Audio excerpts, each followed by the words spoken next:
Do you know how high that tower is? It's roughly about 41 or 40 meters high.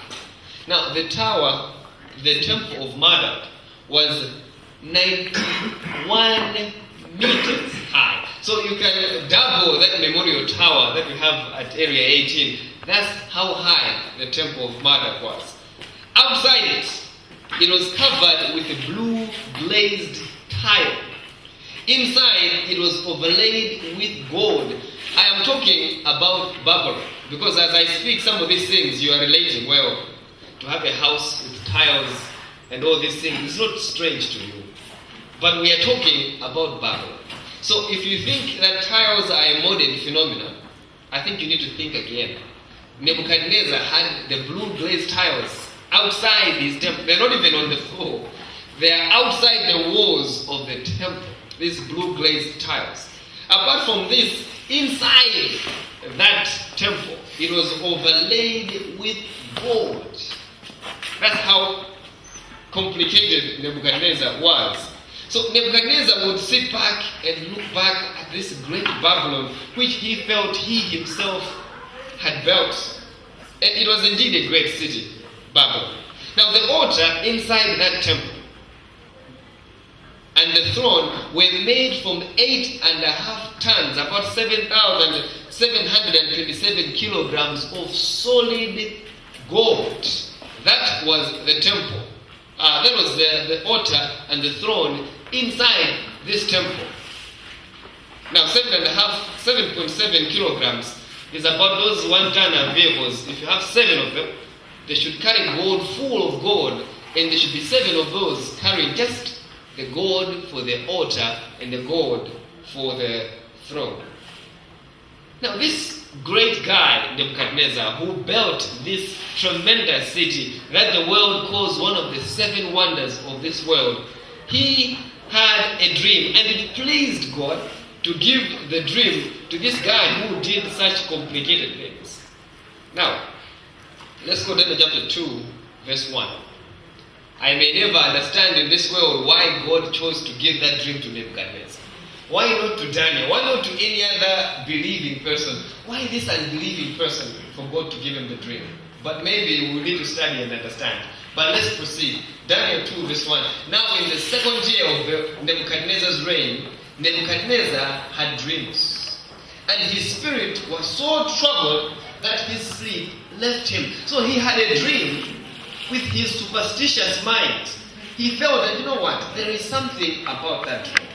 That dream couldn't have just been a dream. There is something about that dream. So the Bible records that he was troubled to a point that his sleep left him. Now, 2 verse 4. Nebuchadnezzar calls for all his wise men, the astrologers, the sorcerers, the Chaldeans, to come and tell him the dream and to tell him the interpretation. Now, the gentlemen are telling him, "O king, live forever. Tell your servants the dream, and we will give the interpretation." So the king is asking, no, you tell me the dream, and then you should tell me the interpretation. And they're saying, no, king, you please tell us the dream, and we are going to give you the interpretation. So the king said, "Therefore, tell me the dream, and I shall know that you can give me its interpretation." So the king is saying, for me to be sure that you guys know the stuff that you are about to attempt, I want you to tell me the dream first, so that I should be assured that you can give me the interpretation. Now they just come plainly to the king and say, "You know what, king? There is no man on earth who can do what you're asking." Were these guys correct, yes or no? Were they correct, yes or no? There are yeses and there are no's. I think they were correct. Because there was no man who could do that. Absolutely. Only God. Because they themselves said, what you are saying, only the gods and whose dwelling is not among men. Those are the only ones who can tell a man, this is what you had dreamt, and this is the interpretation. So they knew that, I think here the king is angry, the king is anxious, he wants to hear these things. I think let's just come plain and tell the king what you're asking. No human being can do what you're asking. It's only gods, and their dwelling is not among men. Now, who were these wise men? of Babylon. So now you had the magicians. They pretended and were supposed to be the interpreters and expounders of divine things. They pretended to be able, by their art magic, to control the actions of spiritual or superhuman beings. So these guys were claiming that they have these magical powers, that they are able to control the supernatural world and all these things, and they called themselves that we are magicians. Now, apart from the magicians, you had these guys called the astrologers. Now, the astrologers, they pretended and were supposed to be able to declare the will of the gods from the will of the gods from the stars. The word astrologer is from Asta, a star, and logos, which is the word. So the word or instruction of the stars. Now, as the stars were gods, and these astrologers were the ones who pretended to declare the word of the stars, they simply pretended to declare the words and will of the gods. So these guys, they call themselves that we are the astrologers. Astro, star, and logos, the word. That we are going to give you the word from the stars. We are the ones who know the words from the gods. Now let's continue. Now the sorcerers, who were these guys? The sorcerers. They were the same order as the magicians, only that these were especially to communicate with evil spirits. So they said, you know what? We are sorcerers. They pretended that they were communicating with evil spirits. They called themselves the sorcerers. The last grouping were the Chaldeans. These were the priestly caste who had control of the books in which was contained the instruction in magic and sorcery and all pertaining to the gods. Thus they were the instructors in all the wisdom and the knowledge of the gods. They were the chief claimants of divine knowledge. They were the very chief guardians of such knowledge. If any man could be supposed to be able to declare secrets and divine things, it would have been these. So these guys are saying, these were the custodians now of all the information, whether it's sorcery or magic. They were the librarians, so to speak. Yeah. So if there was somebody who was supposed at least to give the king the interpretation of the dream, it was supposed to be these guys. Because they said all information is hidden or dwell with these guys. Now, the king told his man to go and kill all the wise men because they had disappointed him. They did not give him the dream that he wanted, neither did they give him the interpretation. Now, when this gentleman came to Daniel to tell him that, well, we have received instruction that all of you are supposed to die, Daniel requested that he should be given time. And then him and his friends, they went and they prayed. And they sought the Lord to give them the dream and the Lord to give them the interpretation. And God was kind enough to Daniel and his friends, and he gave them the dream and the interpretation of the dream. Now you should see the humility of Daniel in his speech. He says, I thank you and praise you, O God of my fathers. You have given me wisdom and might. Now, even in his welcoming speech, he acknowledges God. Now, when he goes into the presence of the king, he doesn't go there to say, King, I am here, I'm Daniel, one of the smartest guys in your kingdom. He starts by saying, telling to Nebuchadnezzar, but there is a God in heaven who reveals secrets, and he has made known to King Nebuchadnezzar what will be in the latter days. So Daniel goes to King Nebuchadnezzar and he says, King, what you're asking, no human being can tell you. But this is good news. There is a God in heaven. And that God is the one who has given you this dream because he wants to show you what will happen in the latter days. Like I'm saying, Daniel, most of the things he wrote were pointing into the future. So some of the things which Nebuchadnezzar was shown were applicable into the future, not the time in which they lived. Now in 2 verse 1, he begins now to tell the king, Oh, you, O king, were watching, and behold a great image. This great image, whose splendor was excellent, stood before you, and its form was awesome. This image's head was of fine gold, its chest and arms of silver, its belly and thighs of bronze, its legs of iron, its feet partly of iron and partly of clay. Now Daniel is beginning to tell the king what he dreamt. No human being could have done that. So it's only the God of heaven who gave him that wisdom and that might to be able to say that. He continues, you watched while a stone was cut up without hands, which struck the image on his feet of iron and clay and broke them in pieces.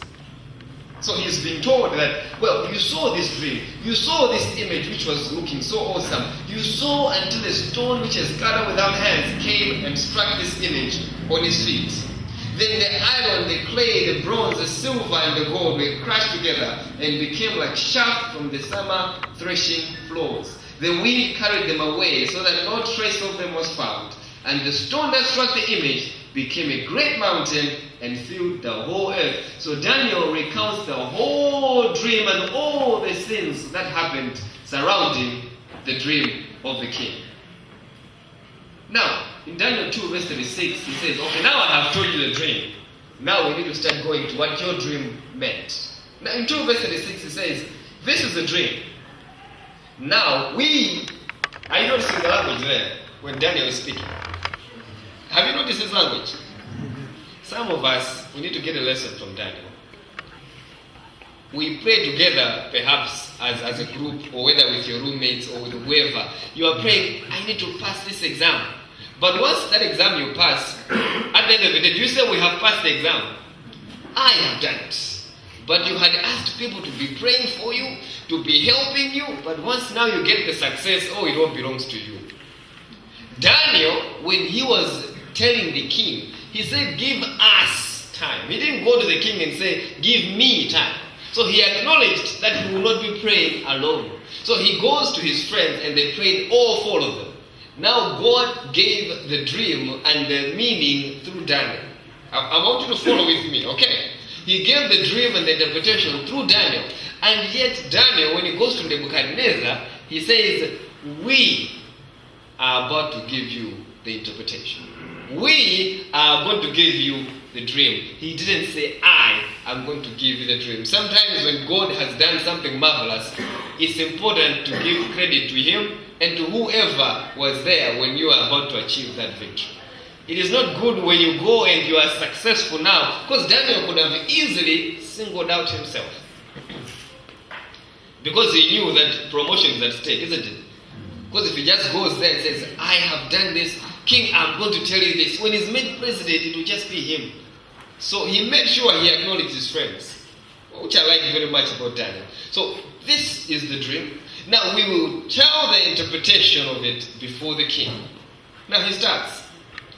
You, O king, are a king of kings. You are this head of gold. Can you just imagine the reaction of Nebuchadnezzar? Do you think it was pleasant or it was sad? It must have been very pleasant. Because it's like, of course. Who else can be represented as gold? Who else but me? So I'm sure he must have really felt so proud and puffed up round about that time. That you, O king, you are this head of gold. And I'm sure he was smiling from one ear to the other. That yes, it's me. But what came thereafter, maybe wiped away that smile off his face. Now Babylon ruled from 605 to 539 BC, represented by the head of gold. Now he doesn't stop there, he continues. So if you see the geographical location, that is roughly where Babylon was. I want you to be noticing something. The history of the world centers. Are you seeing where it centers? What is happening there today? It's food for thought. We'll perhaps talk about that another day. Daniel 2 verse 39. But after you shall arise another kingdom inferior to yours. I'm sure at that point he must have struck Nebuchadnezzar with a very big hammer. You must agree. Because after telling him that you are this head of gold and he's feeling so puffed up and exalted, the next thing he hears that after you shall arise another kingdom. Now to make it worse, that other kingdom will be what? Will be what? Will will be inferior. Now, for God to demonstrate to Nebuchadnezzar and to the world that it is him who is in control, he allowed it that the succeeding kingdoms should be weaker and weaker, and the weakest is actually at the very bottom. So that you should not be saying that, well, Middle Persia was not as strong as Babylon. So Babylon was able to destroy Middle Persia because Babylon was strong. But God says, no. I am going to allow an inferior kingdom to you to come and destroy you. So that you should know that there is indeed a God in heaven. So during the reign of Belshazzar, they were drinking, they were partying, and there was a writing on the wall. Many take care of us. It was a night when Babylon was destroyed. Many, God has numbered your kingdom and he has finished it. Take care. You have been weighed in the balances and you have been found wanting.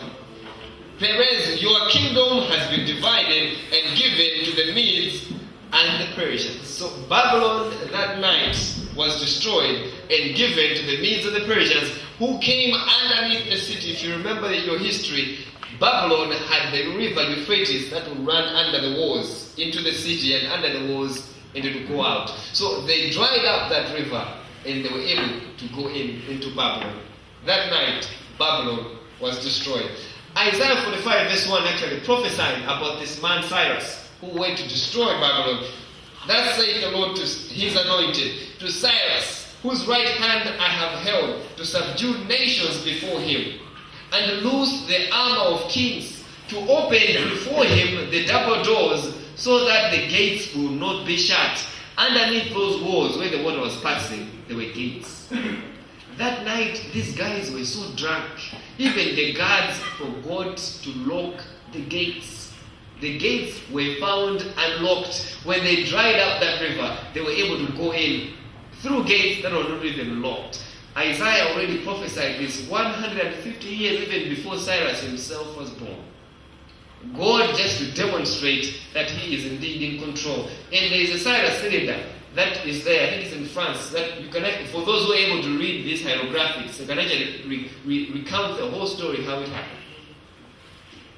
These were represented by the chest and arms of silver, representing the kingdom of the Medes and the Persians. So then they now stretched out the territory in the route from 539 to 331 BC. That's roughly the geographical location where the Medes and the Persians had occupied. Let's continue. Now there's a dual representation as we read about this deterioration of metals from gold to silver. You must agree gold is more valuable than silver, isn't it? Yes. So as you're seeing, we are getting inferior one at a time. Now the image revealed to Nebuchadnezzar, this is a commentary on the same. The image revealed to Nebuchadnezzar, while representing the deterioration of the kingdoms of the earth in power and glory, also fitly represents the deterioration of religion and morality among the people of these kingdoms. So he's saying as they were deteriorating in terms of power, in terms of value, they were also deteriorating in terms of their values, their religion, and their morality. So down there saying, as they forgot about him, or about God, they sank lower and still lower in the scale of moral value. So as they were deteriorating, the succeeding kingdoms were even more wicked than the one which they found. Now in 8 verse 21 it continues. In 8 verse 21 there's a comment about the next kingdom that is going to come. I've jumped from Daniel chapter 2. In this 8 verse 21 it actually mentions the other kingdom by name.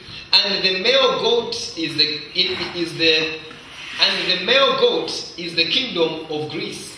The large horn that is between its eyes is his first king. Who was the first king of Greece? Alexander the Great. So the Bible actually mentions this young man, Alexander, that there's going to come, and it's going to be like a little horn which will be prominent on this beast. Now, one thing which is interesting about the next kingdom is how their armor, even their armory was bronze. And the Bible represents that the next kingdom shall be of brass or shall be of bronze, which is Greece, which ruled from 331 to 168 BC, represented by the thighs of bronze. Now you should see that gold, silver, bronze. Bronze is more inferior to silver. Silver is more inferior to gold. But are you noticing something as the metals are going down? They are getting stronger. Are you here? You probably see that as you go all the way to the last one. So the rough geographical location is round about there where the kingdom of Greece occupied the then known world.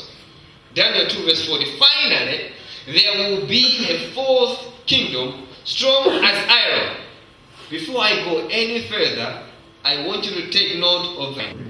You're there? Yes. What does finally mean? What does finally mean? Are we together? When somebody says, finally, he's about to say something which is going to happen at the very end. Yeah? I will refer to this as I proceed. I want to make sure that is hammered in your head. Finally, there will be a fourth kingdom, strong as iron. In this kingdom represented the kingdom of who? Of Rome.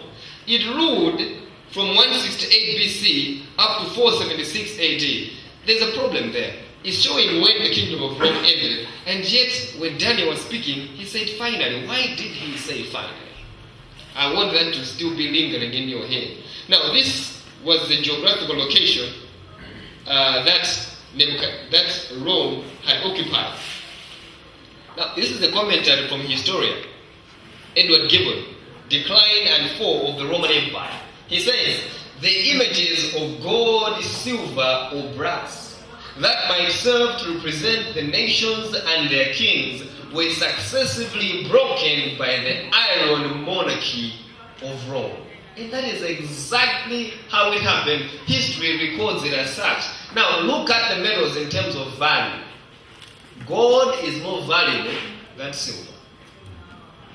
Am I with you? And then when you come to bronze, it's less valuable. When you come to iron, it's even less valuable. But are you noticing what is happening to the strength? You're getting stronger and stronger metals as you're going down, but you're actually reducing in terms of value, which is a very interesting symbolism that the Lord chose to give. So as the kingdoms were getting inferior, that inferior was inferior in terms of value and morality and all these things, they were getting more and more inferior. But in terms of the strength, they were represented by the metals they were represented by were getting stronger and stronger as they went. Now let's continue. Even the armory of these Romans was iron. And God said they will be represented by the legs and thighs of iron. It was round about the very same time, during the reign of the Romans, that Jesus Christ was born in Bethlehem and that Jesus Christ was crucified. It was round about the very same time that these Romans were ruling the known world as of then. That's the geographical location where Rome had occupied. Now, you notice as he moves to Daniel 2 verse 41, he just says, just as you saw that the feet and the toes were partly of baked clay and partly of iron, so this will be a divided kingdom. Question. Did we just not read finally when we were talking about Rome? What do you think now is the symbol of this last portion, which is partly of iron and partly of clay? Is Rome gone, yes or no? I want you to think now. Is Rome gone, yes or no? So this last kingdom still has Rome or Roman elements in it, but it only has mixed itself with clay. Am I with you? Yes. Good. So the last kingdom is saying, well, the latter part of this kingdom, that's how maybe you can understand it. You've understood it as the legs of iron, but the latter part of this kingdom, because that's how it concludes the story. It says, just as you saw that the last part was iron, it was clay. He didn't say, now finally let's conclude. He has already concluded. Am I with you? So the conclusion has already been made. This kingdom will be a divided kingdom. This represents divided Europe. After the fall of the Roman Empire, there were tribes now who took over from all the regions, and we now call this these tribes as Europe, or divided Europe. Now that's from 476 AD up to the present time that you and me live today. Now as you can see, I'm hoping maybe you'll be able to identify the Anglo-Saxons, the Franks, the Suevi, the Visigoths, the Burgundies, the Alemanni, Lombards, Ostrogoths, Heruli, the Vandals. This is what they were called, ancient names. So I'm hoping at least you will get a few of them right. Who are the Anglo-Saxons today? Look at the geographical location. The Anglo-Saxons, who are they? England. Who are the Franks? France. Who are the Suevis? The Portuguese. Who are the Visigoths? Spanish. Who are the Burgundies? What about the Alemanni? Germans. What about the Lombards? I obviously got a lot of them correct. I can save you from the trouble. So the Franks, we now call them the French. The Lombards, we now call them the Italians. The Suevi are the Portuguese. The Anglo-Saxons, the English. The Visigoths are the Spanish. The Alemanni, we call them Germans. The Burgundies are the Swiss, but the Heruli, the Vandals, and the Ostrogoths are all extinct. It's not a coincidence that there are three who are extinct. And if you look at the geographical location, where you have these Heruli and Ostrogoths who are extinct, who occupies that territory today? What do we call that place now? Where the Heruli are, what do we call that place today? Now, where these guys were, they were uprooted, and there's not even any record of them in history. We are going to talk about this another night in more detail. What happened for these guys to be uprooted, and what does that mean? But these tribes today, you cannot find them. So there has been an attempt ever since to try and to reunite Europe. They have tried to use intermarriages. They have tried to use wars, so that this should be a united kingdom. But what did God say?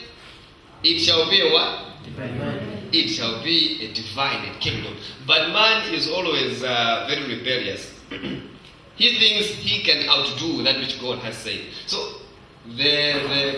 all these other guys, the Mussolinis and all the Hitlers, they have tried to put the world under one feet, but they have failed. Do you recognize that building? Do you recognize that building? Yes. What is it? The European Parliament. Can you observe something about it? What does it look like? It looks like a tower that has been built. Have you seen that? It's as if it's not complete. It's as if they're still building around and around that building. They are not yet done building it.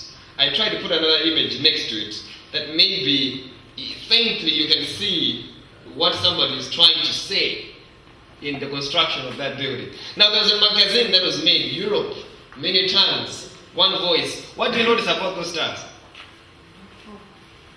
Can you say anything about those yellow stars? The big ones?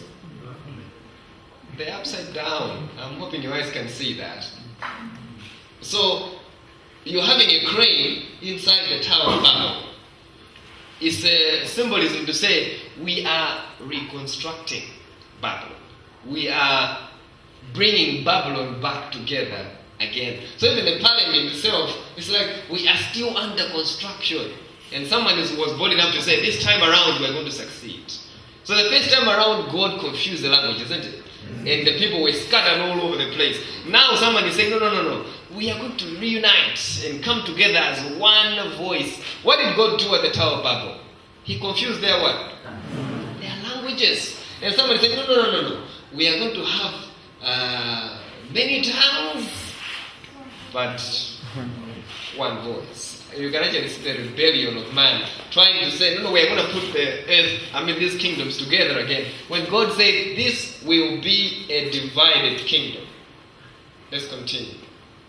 This one is talking about the mingling of churchcraft and statecraft. We are going to deal with this a little bit more another day.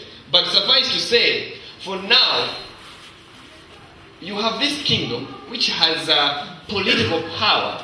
Now it has mingled itself with clay. In the commentary is saying the clay is like the churchcraft. So you have statecraft plus the churchcraft. You have state and church uniting. Am I with you? Now, the other thing you can also want to reflect upon when I was talking about the strength. Now, look at the feet down there. I've spoken that the feet were partly of iron and partly of clay. I want you to think now. If iron is stronger than bronze, which bronze was also stronger than silver, silver was stronger than gold, etc., should now the feet of iron and clay be stronger than the iron itself? How is that? Because if you see the trend, we must expect that combination to be stronger than iron by itself, isn't it? Now let me just try to use some sanctified imagination. The world which we live right now, when you're seeing people pouring concrete, what do they usually pour concrete with? It's steel. Am I talking to somebody here? If you have seen somebody doing buildings and they're putting concrete, what do they put inside those boxes? They put steel, isn't it? Yeah. I, for one, am an engineer by profession. That's what we do on a daily basis. You take concrete, which is the clay, and you put steel together. When these two are together, they are stronger than concrete by itself. They are stronger than steel by itself. So this last kingdom was represented as a mixture of iron and clay. I just imagine Daniel being shown into the future, seeing people pouring reinforced concrete. The other thing you wouldn't say this is concrete, just this is clay. It looks like clay. When today we're having a world that combines clay with steel and it becomes very strong. All these things you're seeing, for this thing to stand like this, that's clay and iron together. Just food for thought for you to think. So don't think that union, just because it's a divided, is weaker than the other one. Now, 2:34 continues. You watched while a stone was cut out without hands, which struck the image on his feet of iron and clay and broke them in pieces. I hope you're following. Where did this stone hit? Where did the stone hit? On the feet, not on the head, not on the thighs. That is a deliberate underlining. It struck the image on his feet and broke it to pieces. The God of heaven will set up a kingdom which shall never be destroyed. It shall break in pieces and consume all these kingdoms, and it shall stand forever. Is Babylon still here today? Is Medo-Persia still here today? Is Greece still here today? Is Rome still here today? Partly is still here today. I see. What's the next thing you're looking out for?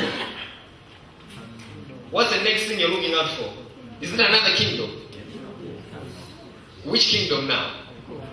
A heavenly kingdom. It's no longer an earthly kingdom. You see, people are talking about a certain utopia, coming together, let's build together a city, let's build an economy, let's build this, but we are lying to ourselves. The next kingdom which is coming upon this earth is a kingdom which Christ himself is going to set up. Now the stone came down and struck that image on his feet. Revelation 11 verse 15 says, and there were loud voices in heaven saying, the kingdoms of this world have become the kingdoms of our Lord and of his Christ, and he shall reign forever and ever. So I don't know, when you look at that statue, and when you're seeing the feet of partly iron and partly of clay, and Europe was divided amongst 10 tribes. Now if you look at your toes, you have 10 toes down there at the bottom. I don't know now if we are tracing the image from the head all the way to the toes. I don't know where we are right now. Are we at the tip of the toes? Are we at the beginning of the toes? But whichever way you put it, we are at the end.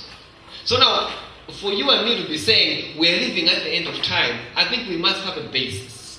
We shouldn't just say this emotionally, that we are living at the end of time. I think there has to be evidence that you can trace and say, you know what, we are living at the end of time. Because as far as I study the statue of Daniel, the only thing after the kingdom of iron and clay is the kingdom of Christ himself.